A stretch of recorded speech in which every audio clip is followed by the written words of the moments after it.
ceux qui croient que Christ est Dieu. J'ai entendu dire qu'un terrible jugement attendrait tous ceux qui croient que Jésus-Christ est Dieu et qui entraînent l'humanité à blasphémer entre guillemets en prêchant que Dieu a un fils qui s'appelle Jésus. Ceux qui annoncent un tel jugement disent le faire par amour pour la vérité. Ma réponse d'esclave de Christ à ces gens est que si un tel jugement devait un jour avoir lieu, je serais heureux de partager la punition que Christ devra s'infliger lui-même. Je m'explique.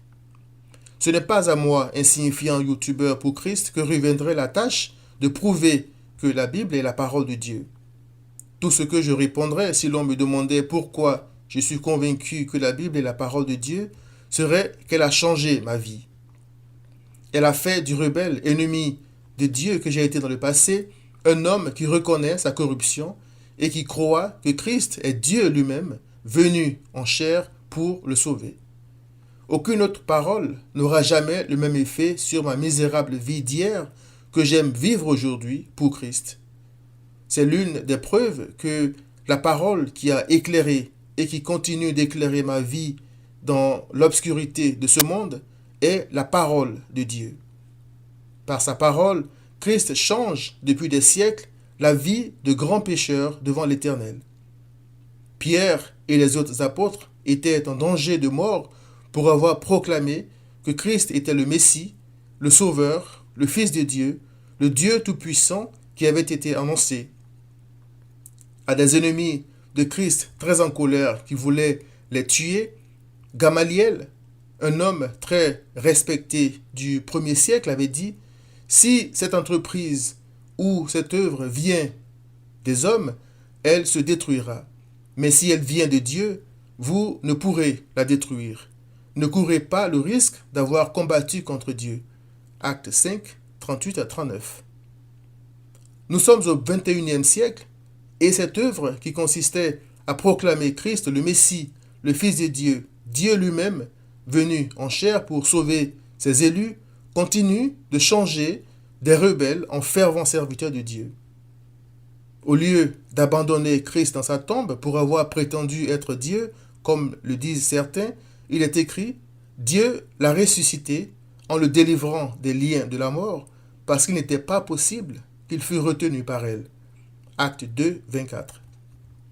Au lieu de punir Christ pour avoir prétendu être l'égal de Dieu, un avec Dieu, Jean 10, verset 30, il est écrit: Dieu, sans tenir compte des temps d'ignorance, annonce maintenant à tous les hommes, en tout lieu, qu'ils aient à se repentir, parce qu'il a fixé un jour où il jugera le monde selon la justice, par l'homme qu'il a désigné, ce dont il a donné à tous une preuve certaine en le ressuscitant des morts. Acte 17, 30 à 31. Que dirons-nous donc? Christ va-t-il se juger lui-même? Va-t-il me condamner pour avoir cru qu'il est Dieu et pour avoir annoncé son évangile? Loin de là. Il est écrit: en vérité, je vous le dis, celui qui écoute ma parole et qui croit à celui qui m'a envoyé a la vie éternelle et ne vient point en jugement, mais il est passé de la mort à la vie. Jean 5, verset 25. Christ a aussi dit à ses disciples: que votre cœur ne se trouble point, croyez en Dieu et croyez en moi. Jean 14, verset 1. L'apôtre Paul a témoigné de Christ en disant: car les circoncis, c'est nous qui rendons à Dieu notre culte par l'Esprit de Dieu, qui nous glorifions en Jésus-Christ et qui ne mettons point notre confiance en la chair. Philippiens 3, verset 3. Or, Dieu ne partage sa gloire avec personne. Ésaïe 42, verset 8. Paul a-t-il blasphémé pendant tout son ministère? Cher ami, si quelqu'un doit paniquer, c'est bien ceux qui combattent contre Dieu en rejetant le témoignage qu'il a lui-même rendu à Christ en disant: celui-ci est mon fils bien-aimé, écoutez-le. Marc 9, verset 7. Les vrais imposteurs, ce sont ceux qui se dressent contre loin de Dieu. Psaume 2, verset 2. Ces rebelles-là périront par la colère de Christ.